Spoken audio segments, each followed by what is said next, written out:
Kalau di sini makhluknya yang sering muncul berupa Banas Patiraja kalau di Bali sebut Banas Patiraja. Banas Patiraja. Itu apa ya sosoknya Itu sebenarnya? sosok makhluk yang tinggi besar sekali, sangat seram dan sadis.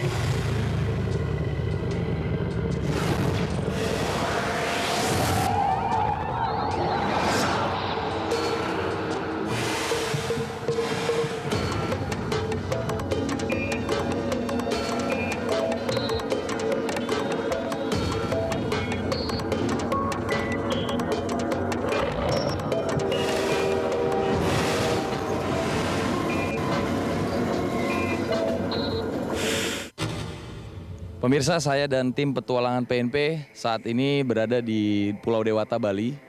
Karena kita mendapatkan informasi dari masyarakat setempat tentang adanya penampakan makhluk-makhluk gaib di sebuah hutan bakau. Dan kita berada di daerah atau di desa Sanurkau, Kecamatan Denpasar Selatan, Kota Denpasar.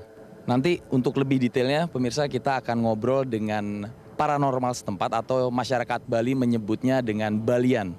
Kita akan mengungkap dan kita akan cari tahu sebenarnya misteri apa yang ada di hutan bakau ini. Kita temukan jawabannya sama-sama ya pemirsa. Lokasi misteri kali ini yang berupa hutan bakau di desa Sanurkau Denpasar Selatan berdekatan dengan pantai. Dan daerah yang diinformasikan banyak kejadian misterinya ini memang tidak terlalu sering dilewati oleh orang-orang yang tinggal di sekitarnya. Memang tidak ada jalan untuk menuju ke perumahan penduduk, tetapi bila ada orang yang melintasi daerah ini hanya untuk kepentingan memancing dan menangkap ikan di laut. Sehingga bila malam hari tempat ini memang menyeramkan, sehingga penampakan yang sering dilihat pun bermacam-macam. Konon dulunya tempat ini dijadikan tanah perkuburan. Entah kenapa kebiasaan menguburkan orang-orang yang telah mati pun sudah tidak pernah dilakukan lagi beberapa tahun belakangan ini. Sehingga tanah yang luas itu ditumbuhi oleh pohon-pohon bakau. Dan sejak itulah makhluk-makhluk halus menempati dan menguasai hutan bakau ini.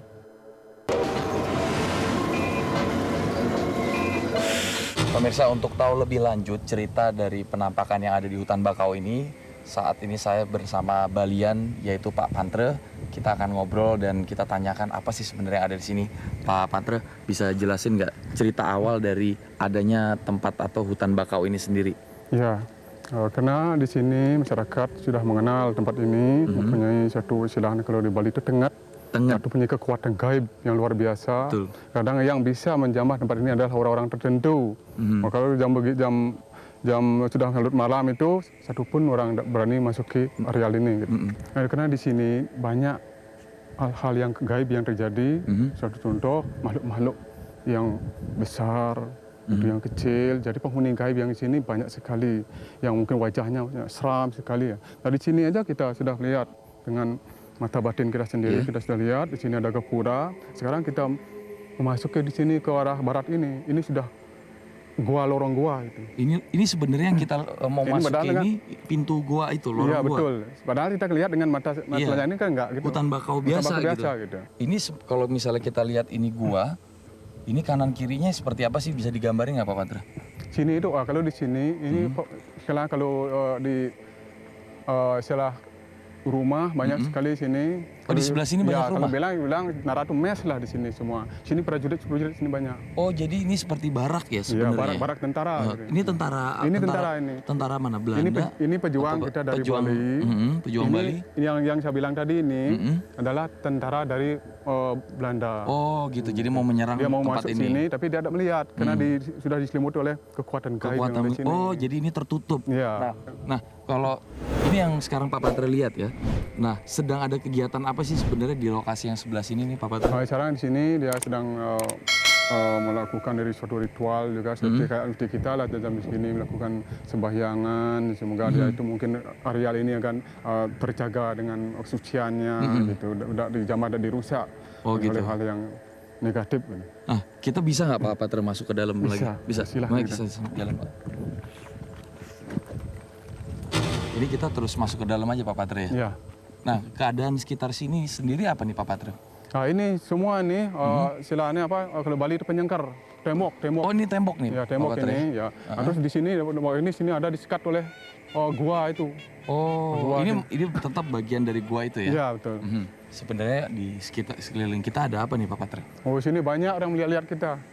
Menonton kita sini. Menonton, itu makhluk gaib atau wujudnya seperti manusia biasa? Gaib, yang macam-macam, ada matanya melotot, keluar api itu.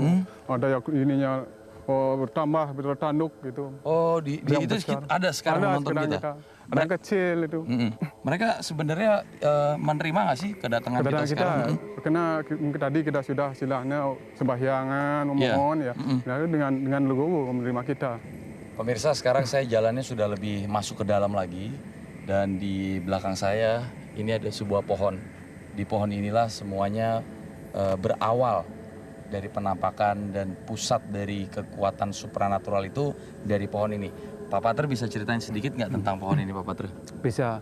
Di sini, di pohon ini, ini ditanam, ada di bawah pohon ini, ada uang dari kerajaan Intaran itu ditanam di tempat ini. Oh, ada uangnya? Iya, uang ya, kalau Bali itu uang kepeng, uang bolong. Uang bolong. Itu ditanam berpeti-peti karena di kerajaan itu atau istilahnya kalau di Bali nya jero namanya. Di jero tuh uangnya itu sampai keluar air. Tapi baunya sangat menyengat. Oh, gitu. Bau nggak enak gitu nggak ya? Enak, sehingga dari jero itu sendiri atau dari kerajaan itu sendiri berniat untuk menanam uang itu di tempat ini. Di tempat itu. Itu siapa sebenarnya yang nanam dulu? Itu dari kerajaan itu leluhur itu. Sebenarnya yang nggak hanya uang aja kan, tapi ada makhluknya di sini. Ada. Kalau di sini makhluknya yang sering muncul berupa Banas Patiraja kalau di Bali sebut. Banas Patiraja. Banas Patiraja. Itu apa ya sosoknya? Itu sosok makhluk yang tinggi besar sekali, sangat seram dan sadis. Di mana menakut-nakut. Sekarang ada nggak posisi? Ada di sini. Banas Patiraja itu ada di sebelah mana, Pak? Ada di sebelah sana pojok sana dia. Pojoknya sebelah. Pojok sana itu. Ya itu sana di belah pojok timur. Sebelah situ ya? Iya itu. Ada. Dia lagi menatap ke kita nggak? Iya, dia seperti tentara diam begini, tegap begini dia. Tapi dia nggak sama kita nggak apa-apa kan? Dia kan seperti kita tadi bilang bahwa kita sudah permisi, ngasih saji, dengan niat kita tahu apa sebenarnya yang terjadi masih di sini. Nah, misalnya ada orang yang mau ngambil uangnya nih Pak Patre, itu apa akan yang terjadi sama dia nih? Nah, itu dia dikasih, tapi nanti dia akan dikasih suatu syarat. Syaratnya jika dia mau sugih atau kaya, dia akan dikasih berupa kalau Bali itu busul. Giat tuh giat. Apa tuh giatnya? Apa itu namanya tuh? Ya, buat mopeng. Oh. Gitu. Itu nanti kecil sekali dia dikasih gininya mopeng itu. Itu sakitnya luar biasa. Oh, gitu. Itu syarat yang pertama. Syarat yang kedua ada juga dia itu diminta tumbal. Tumbalnya ya manusia. Tumbal. Oh, manusia juga ya? Manusia tumbalnya. Benernya kalau sekarang ini bisa nggak kita merasakan dari kehadiran si apa tadi Banas Patiraja itu? Banas Patiraja bisa. Itu dengan getaran kita sendiri bisa merasakan. Konsentrasi sedikit aja kita sudah merasakan. Itu bentuknya nanti apa? Atau ada ini kan karena kita di hutan bakau ada mungkin daun yang gerak atau kita bisa merasakan megang badannya sendiri. Kita kan merasakan kedinginan. Budi contoh ini baru bangun, lihat aja nih. Oh iya, ini merinding. Pak Patre sekarang merinding. Boleh saya ini. Ini udah semakin mendekat belum? Nah, dia tetap dia sini. Tapi nggak mendekat ke kita? Enggak, dia sini silang kasarnya begini geraknya. Nah, kalau kita mau, kalau saya bisa nggak ngerasain? Bisa, coba pejamkan aja mata. Saya. Dan konsentrasi.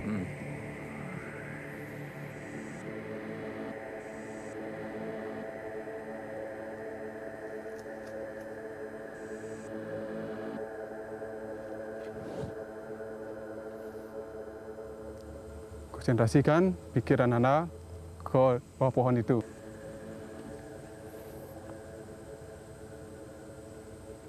Ini ada dingin sekali. Ini saya dingin sekali nih Pak. Ya ini dia mendekat ini. Iya benar ya. Ini datangnya dari depan saya soalnya. Betul dia mendekat ini.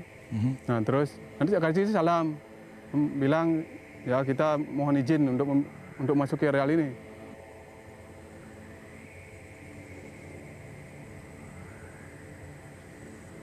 Nah sekarang dia bergerak dah. Bergerak menjauh ya? Iya agak menjauh dah. Dah. Nah itu. Itu tadi kuat sekali ya. Ini jadi kayak misalnya ya kayak orang ngedatengin kita gitu ya Pak Patre. Karena nanti kalau kita lebih peka, jarak 50 meter aja kita sudah terasa hawanya. gitu. Sekarang kalau kita tidak diizinkan masuk sini, kita akan merasakan hawa panasnya. Hawa panas Karena ya? dia itu kasarnya marah gitu lah.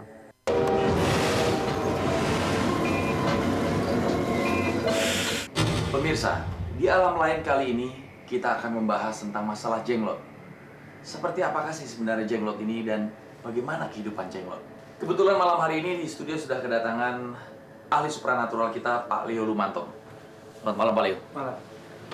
Kali ini kita akan membahas tentang masalah jenglot dan bagaimana kehidupan dari jenglot itu sendiri sampai asalnya dari mana juga jenglot ini. Saya akan ngajak Pak Leo untuk melihat liputan dari tim PNP tentang jenglot ini, Pak Leo.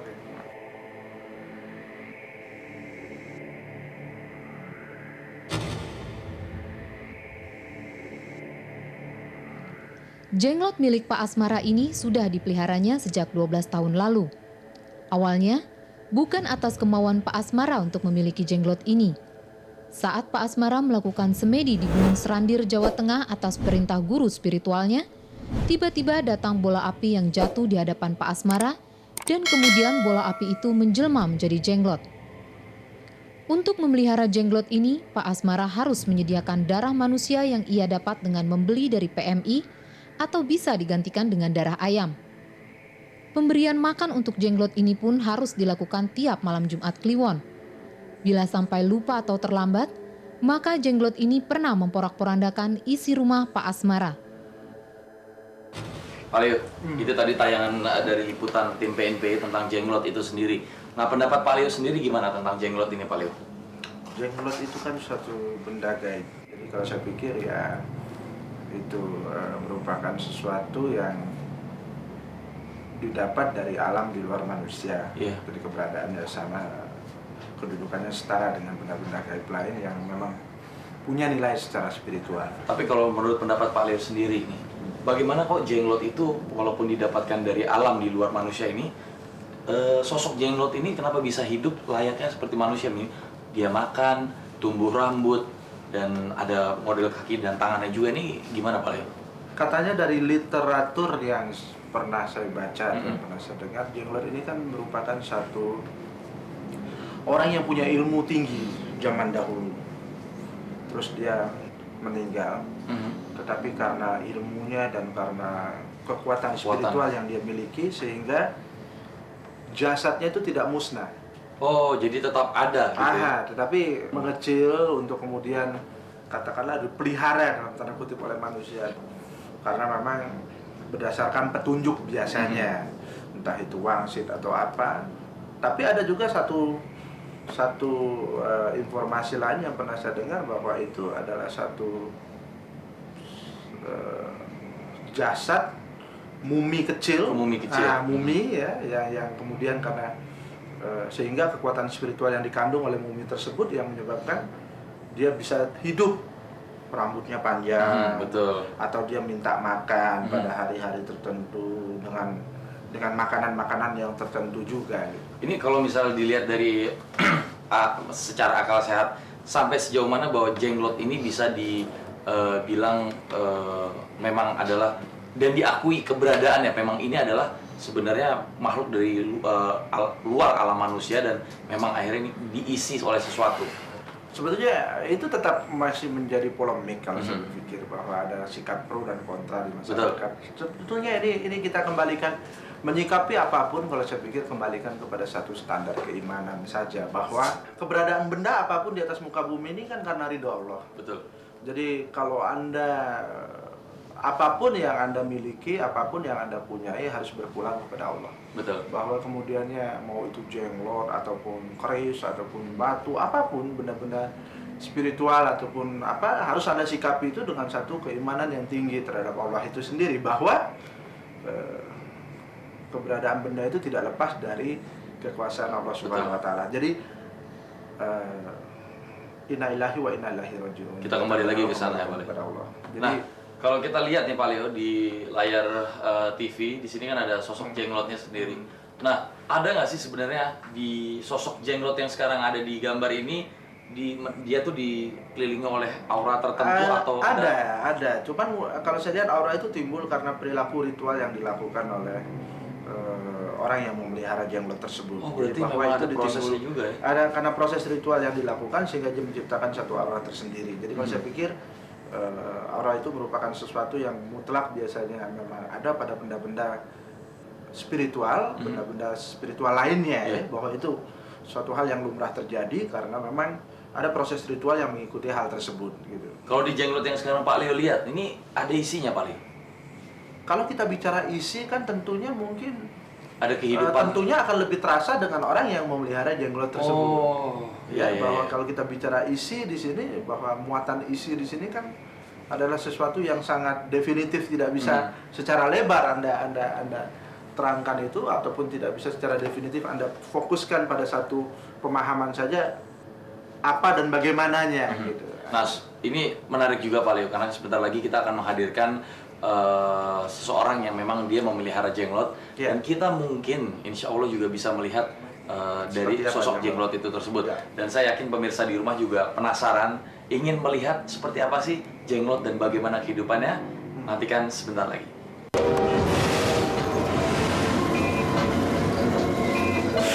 Pemirsa, kita kembali lagi dan kebetulan di studio sekarang sudah lengkap dengan kehadiran Pak Asmara. Beliau ini adalah orang yang memiliki dan memelihara dari jenglot tersebut. Selamat malam Pak Asmara. Pak Leo, ini Pak Asmara yang memelihara jenglot ini. Nah, ini sebenarnya peralatan apa sebenarnya Pak Asmara yang di meja ini, di atas ini? Saya penasaran juga. Ini ada, ini apa ya, bisa dibilang keris atau apa? Ini berupa golok. Nah, ya kalau ini namanya golok Subang ya. Saya dapatkan dari Subang. Oh gitu, ini. Nah, dari Gunung Sindur. Oh gitu. Nah, jenglotnya sendiri di mana nih Pak? Nah, kebetulan ada di dalam peti. Oh, ada di dalam peti. Kita bisa lihat nggak Pak? Ya, kita bisa lihat langsung jenglotnya nih Pak Leo. Ya. Wah, ini tempatnya cukup rapat Pak Leo ya. Ya. Wah, ini dia nih Pak Leo. Nah, ini sebenarnya dari bentuk tangan dan kakinya itu dari apa ya Pak Asmara? Bentuk dengan tangan dan kakinya itu asli dari bentuk manusia. Oh asli, jadi berbentuk tulang sebenarnya. Ya asli memang dari apa? Aslinya manusia yang tidak diterima bumi. Oh gitu. Pada saat saya mendapatkan ini, saya melalui puasa. Mhm. Nah, saya dapat dari Gunung Serandil. Kan saya pernah dengar berita juga bahwa jenglot ini bisa dia minta makan dan bisa diberi makan juga diberi minum. Betul Nah, sekali. bisa nggak kalau kita lihat sebenarnya seperti Bisa. apa sih Ya, pemberian memang- makan atau minum ini sendiri? Memang minumnya kalau dia setiap malam Jumat Kliwon dia minta darah. Malam Jumat Kliwon minta darah. Nah, Darah apa ya? Darah apa nih? dia minta tuh darah manusia. Mohon maaf sebelum kita lanjutkan Pak Asmara, saya tertarik untuk bertanya ke Anda. Pak Asmara sendiri Muslim? Muslim. Muslim, Bapak Muslim. Tadi Bapak mengatakan awal bahwa jenglot ini adalah sesuatu yang tidak diterima oleh bumi. Betul. Kenapa dia tidak diterima oleh bumi? Karena dia memiliki ilmu aji karang. Nah, Ilmu yang tinggi ini maksudnya tentu tidak lebih tinggi dari Allah itu sendiri. Iya, Pak. betul. Tapi Nah, dalam pemahaman kita sebagai muslim, mungkin Bapak pernah lihat di beberapa ayat di Al-Quran dikatakan bahwa orang yang tidak diterima bumi adalah orang yang memang diazab oleh Allah betul. karena dosa-dosanya dan karena hal-hal yang dia lakukan sangat bertentangan Iya. semasa dia hidup terhadap jalan Allah tentunya. Betul. Nah, terus sejauh mana pemahaman Pak Asmara sendiri bahwa kalau memang keadaannya seperti itu, secara moral saya tanyakan, apa yang Bapak harapkan dengan memelihara barang ini? Nah, karena saya dapatkan pada saat itu, dia minta dirawat dengan saya dan dia minta disempurnakan sebagaimana layaknya manusia yang beriman. Nah, tapi kalau kita lihat ya gambaran dari jenglot ini sendiri, kenapa di bagian mukanya itu ditutupi plester itu kenapa? Karena matanya kalau dibuka, dia mengeluarkan sinar yang membahayakan bagi manusia. Termasuk Oh, Bapak termasuk sendiri juga. Pak Asmara sendiri. Ini yang nutup matanya pada waktu itu siapa? Apa dia sudah tertutup atau Pak Asmara sendiri yang nutup? Saya yang nutup. Nah, ada efeknya nggak waktu pada saat sebelum menutup matanya dari Ya jenglot memang ini? efeknya ada. Waktu saya pegang tuh panas, ya lalu saya cepat-cepat ikat. Oh, cepet-cepet ikat. Bisa nggak dikeluarin Pak Asmara? Jenglotnya bisa dilihat.